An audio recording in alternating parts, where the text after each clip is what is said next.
Bonjour et bienvenue au podcast minier. C'est ici que vous allez découvrir les acteurs de l'industrie minière, mais aussi les enjeux et les défis auxquels ils font face quotidiennement. Ce qu'on va découvrir à travers les épisodes, c'est vraiment des hommes et des femmes qui sont passionnés par leur industrie. Je serai votre hôte, Manon Rouillé, fondatrice de Rouillé Stratégie Marketing.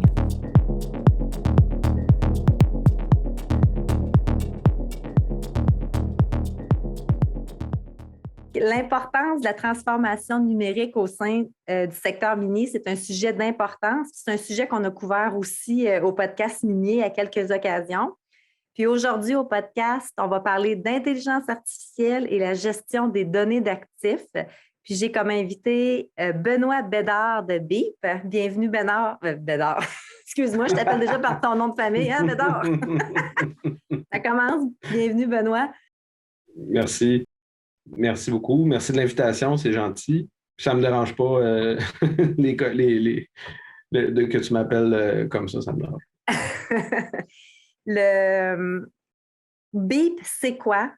C'est comment ça a été fondé? Si tu peux nous amener à travers ça, mais aussi nous parler, toi, Benoît, de ton parcours, ton cheminement de carrière à travers tout ça, là. Ah, ben oui. Mon parcours, j'ai fait un bac en ingénierie électrique. Donc, je suis ingénieur électrique de formation. J'ai travaillé beaucoup dans le domaine qu'on appelle l'IIoT, donc l'Internet des objets industriels, que ce soit dans ma carrière ou dans ma première compagnie. Donc, j'ai toujours été au niveau et logiciel et électronique, donc les capteurs, ces choses-là. J'ai travaillé pour une entreprise aussi qui fait dans le contrôle non destructif, là, dans le domaine minier, dans le domaine pétrolier. C'est un domaine hyper populaire ou dans le NDT. Omniprésent. Oui, exactement, le NDT. Puis, tu sais, je ne te cacherai pas que j'habite dans la ville de Québec et puis que c'est le berceau mondial quasiment du NDT. Tous les centres de recherche et développement de ces entreprises-là sont à Québec. Donc, j'ai été dans ces entreprises-là. Puis, ça m'a fait connaître un peu le domaine, mais quand même de plus loin, mais surtout le domaine de la santé des actifs, donc finalement la dégradation des actifs reliés au contrôle du non destructif. Fait que c'est un peu mon parcours. J'ai eu une entreprise aussi pendant 7 ans qui faisait du développement là, sur mesure technologique. Là. Donc, on développait des produits technologiques pour d'autres entreprises. On a fait beaucoup dans le domaine du NDT. Puis sinon, ça a été majoritairement dans le domaine industriel. Donc, on développait des produits électroniques et logiciels. Donc, c'est vraiment toujours été dans mon parcours d'avoir des données qui arrivent d'un appareil de mesure ou d'un capteur, puis de les traiter. De traiter la donnée puis de l'envoyer dans un système info-nuagique. Puis, quand j'ai vendu l'entreprise avec un groupe d'individus, des anciens collègues, on s'est dit, comment on pourrait prendre notre know-how, notre savoir-faire, puis transformer ça en contribution. Parce que, moi, je répétais souvent à mon équipe, je le répète encore aujourd'hui, on est vraiment choyé d'être en Amérique du Nord, d'être né ici, d'avoir eu accès à l'éducation, puis de pouvoir bénéficier de tout ce qu'on bénéficie présentement. Fait qu'on, moi, je tenais vraiment à ce que je fais dans mon day-to-day, dans tous les jours, ait un impact positif. Puis que ce soit pas pour... puis je faisais souvent, puis j'ai rien contre cette compagnie-là, mais je faisais souvent la référence de faire une lumière Budweiser là, qui allume quand il y a un but au hockey. Là. Je voulais absolument pas créer un produit qui servait à générer plus de consommation ou créer un service qui générait plus de déchets ou autre. Je voulais qu'on agisse sur quelque chose d'utile pour nous localement, mais d'utile aussi au niveau sociétal, environnemental. C'était très important. Puis j'avais ces gens-là autour de moi qui avaient exactement le même besoin puis la même vision. Puis on avait eu comme un premier insight marché là, à travers des discussions que les bassins de résidus miniers souvent pouvaient venir qu'à avoir des fuites, puis même pouvoir créer là, soit une contamination de l'eau ou même juste une fuite qui était quand même assez dérangeante au niveau environnemental. Il y a des normes à respecter et tout. Puis, on s'est dit, crime, on pourrait commencer à penser à un système de détection des fuites, des géomembranes qui sont installées dans le fond des bassins. Donc, on a développé ça. On a travaillé en collaboration avec le leader mondial en géomembrane, avec une grosse firme de génie conseil. On a regardé ça, puis le premier prototype qu'on avait fait, ça couvrait peut-être seulement les 2% des cas d'application. Donc, c'était pas vraiment étendable là, facilement. Puis c'est quand même des gros coûts, là, installer de la géomembrane là, sur des tailles de bassin.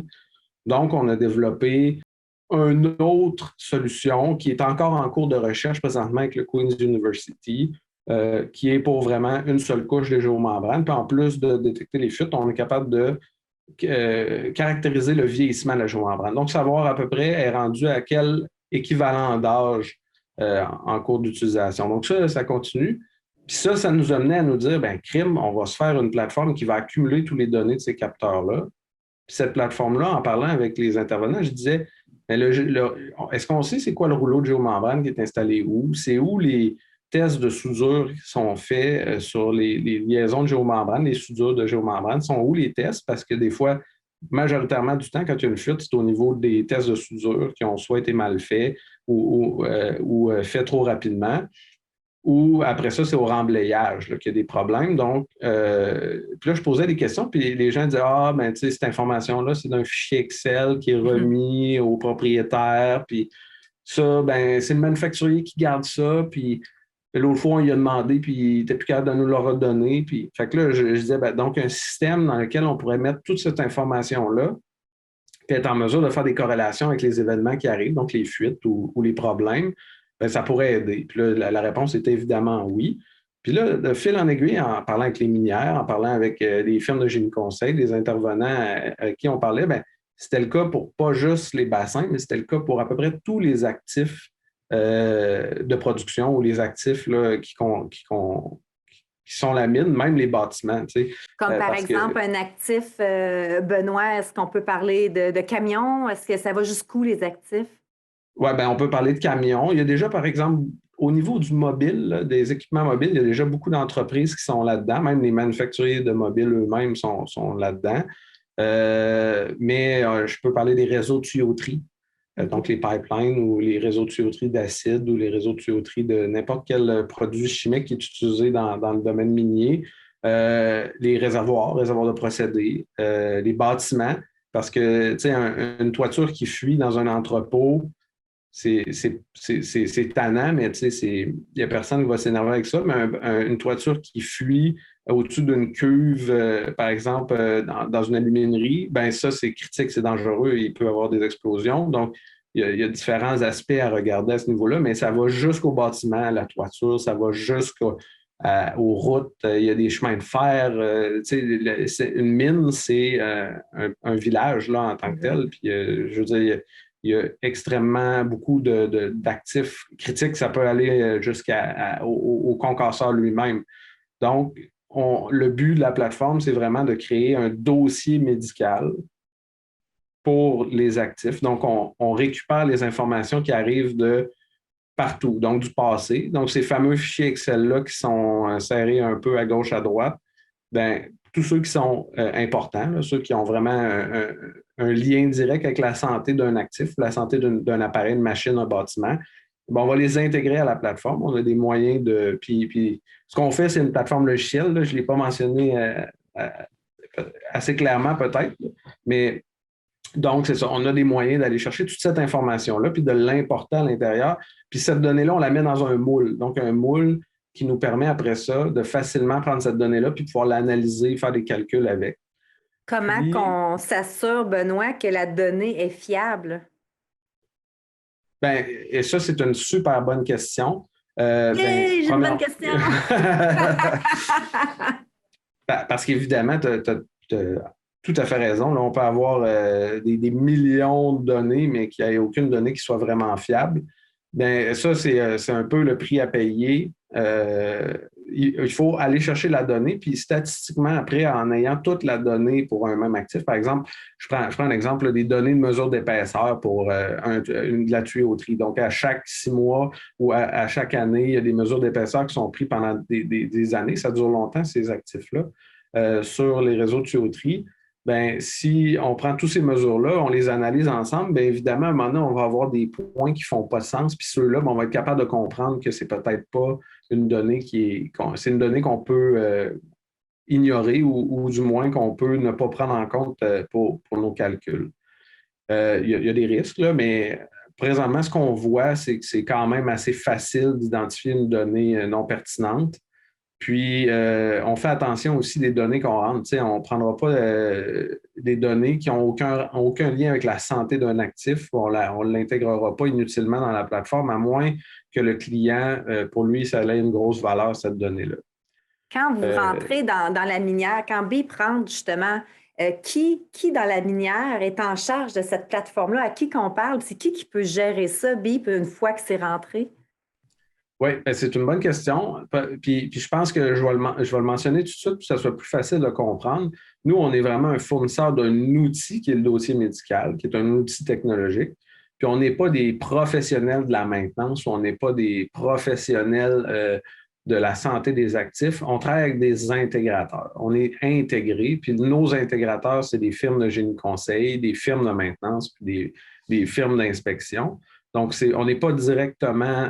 Des fois, là, on peut être directement avec la mine quand la mine possède un département assez avancé, par exemple, de gestion des actifs, de vieillissement des actifs ou de même de données.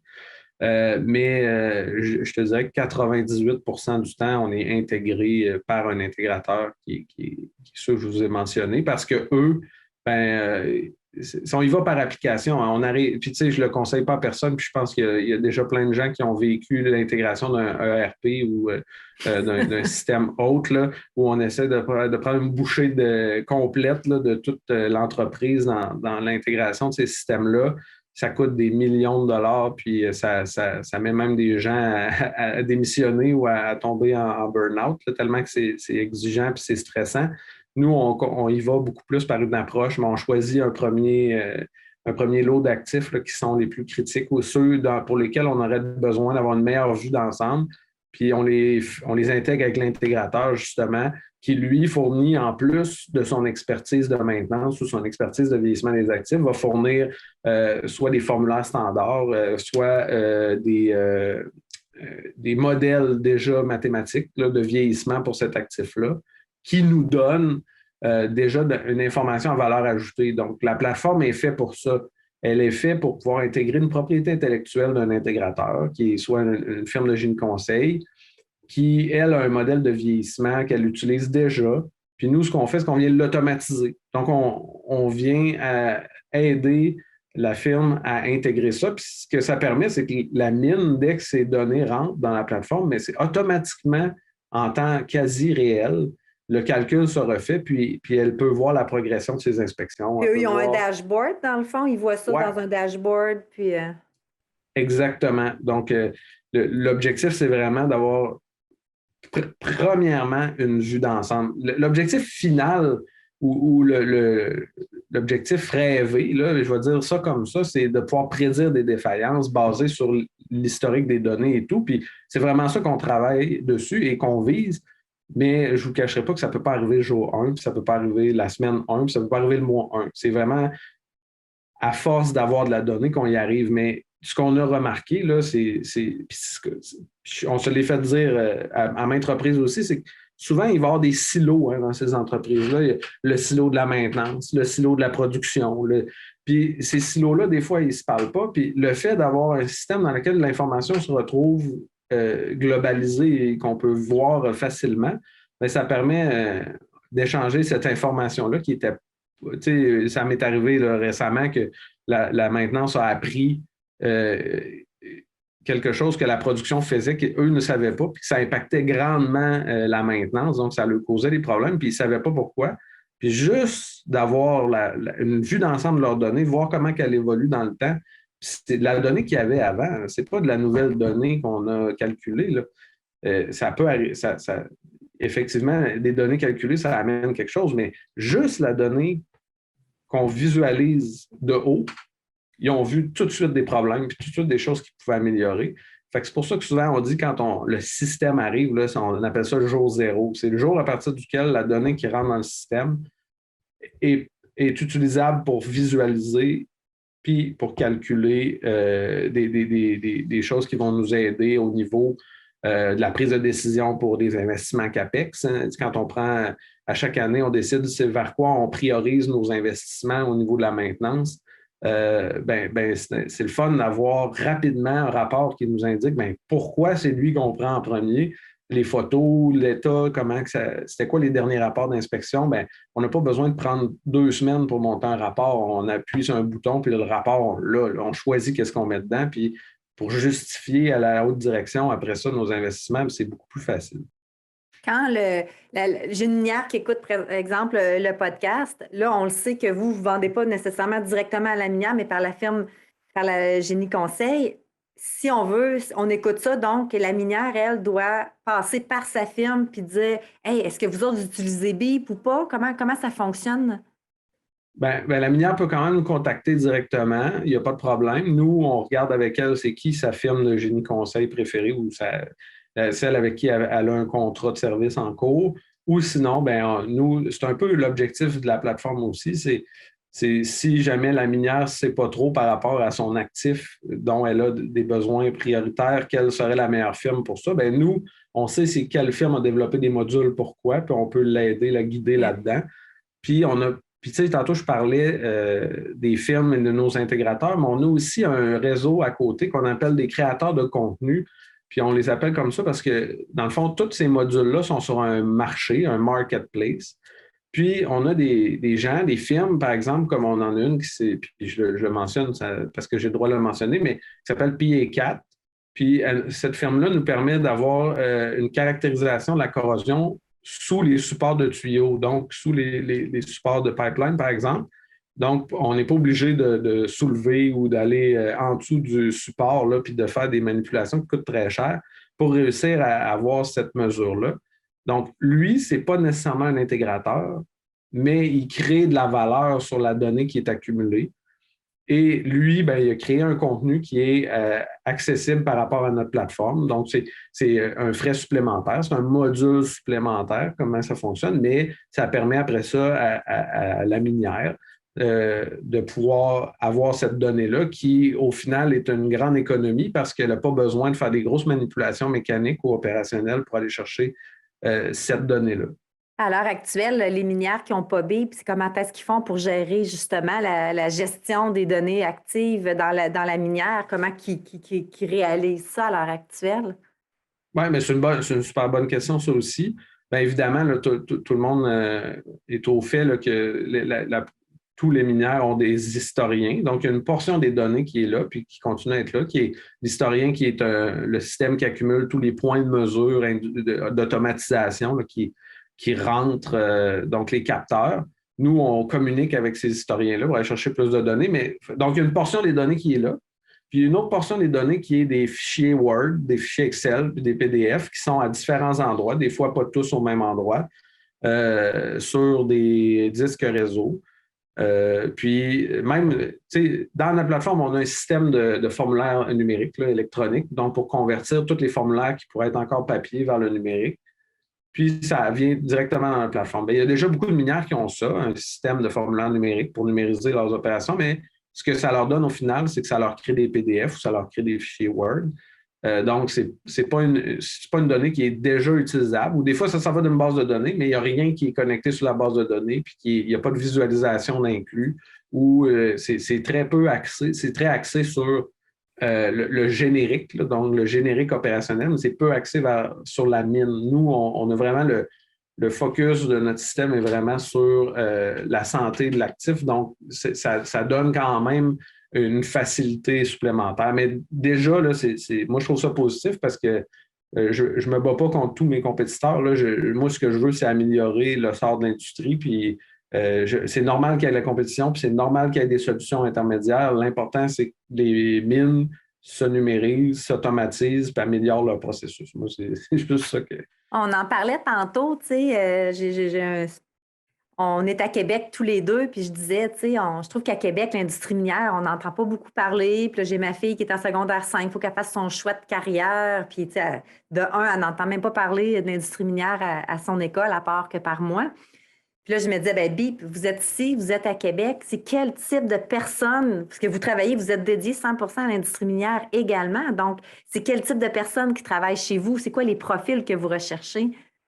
C'est majoritairement présentement là, des développeurs logiciels, puis c'est un logiciel qu'on développe, mais on a aussi recruté des gens de métallurgie, du domaine minier, qui se sont transformés vers la programmation. Donc, c'est quelqu'un qui était beaucoup au niveau des données de la mine, puis qui s'intéressait à la programmation. Donc, on est allé le chercher. Puis sinon, ben, on essaye de toujours créer un équilibre entre programmation. Il va toujours avoir plus de gens de programmation parce que c'est un système informatique qu'on fait, puis la sécurité, c'est super important. Puis, donc, c'est vraiment notre focus.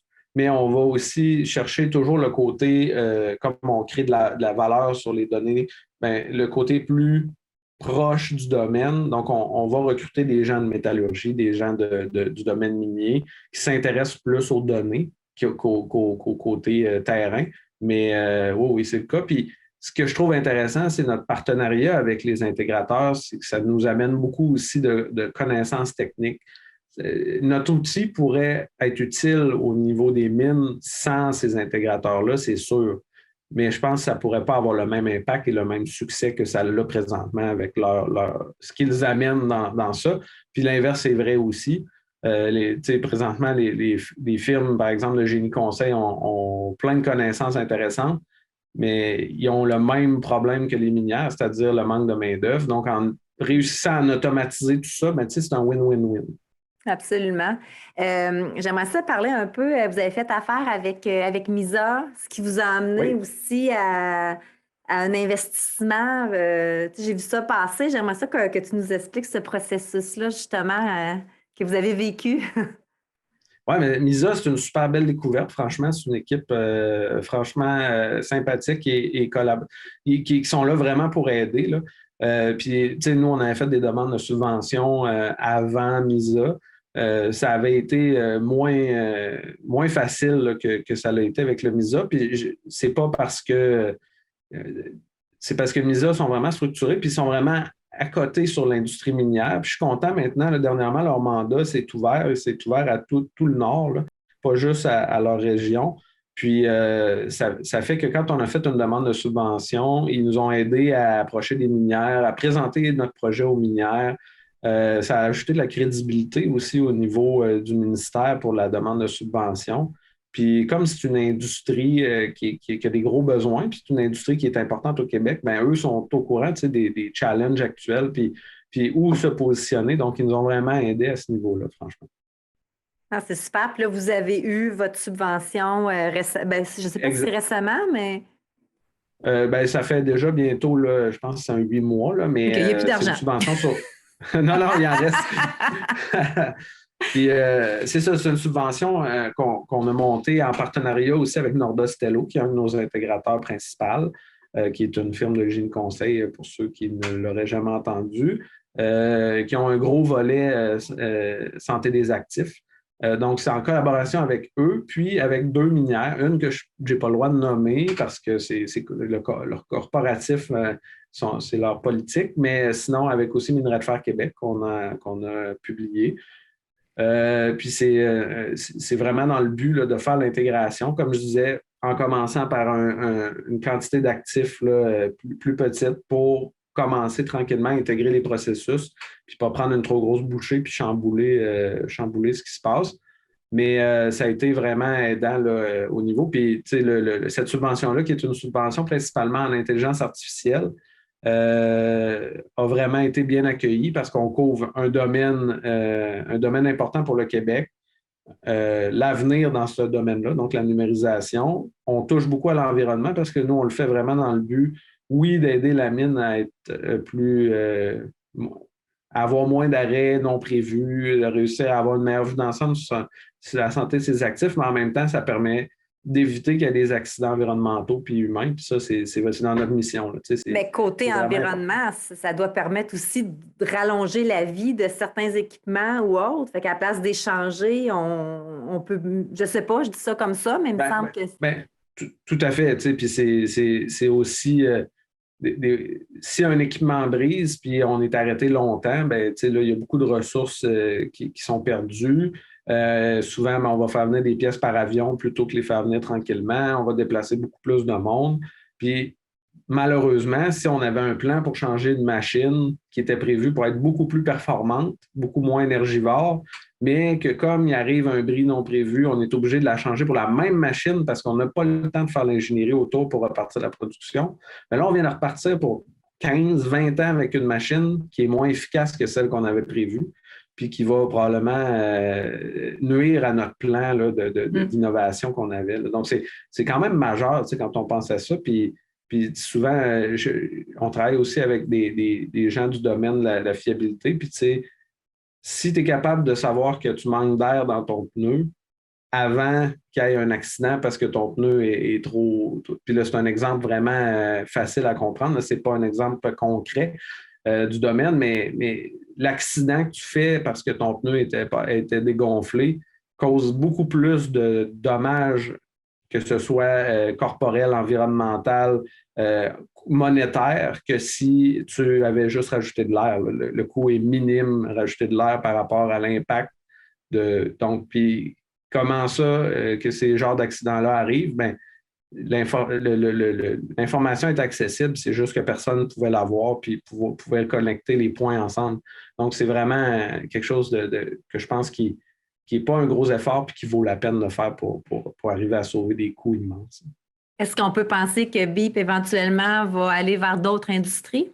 Bien, effectivement, déjà, le fait d'être en partenariat avec des firmes qui ne sont pas seulement dans le minier fait qu'on touche à d'autres industries. Notre focus premier est vraiment le domaine minier. Là. On ne voudrait pas diluer nos efforts, puis aussi la connaissance qu'on acquiert, les modules qu'on crée pour ce domaine-là. Mais oui, par la bande, déjà, on est dans d'autres marchés. Puis quand le domaine minier sera bien servi, ben oui, c'est sûr qu'on va aller dans d'autres marchés. J'ai oublié de demander la question au début, Benoît, mais BIP, est-ce que c'est un acronyme? Qu'est-ce que ça veut dire? Oui, bien, BIP, initialement, premièrement, BIP, on l'a choisi parce que notre but, c'est de lever une alarme, de soulever un problème, donc un peu le son qui vient d'une alarme, mais c'est aussi les premières lettres des premiers actionnaires. Finalement, on est 5 actionnaires, là, mais c'est les premières lettres des 4 premiers actionnaires. Fait qu'on trouvait ça le fun, les deux. Puis c'était le nom de domaine était disponible aussi. Il y a un paquet de facteurs. Ça, je connais ça. Qu'on a choisi ça. Ah, ben super, vraiment intéressant.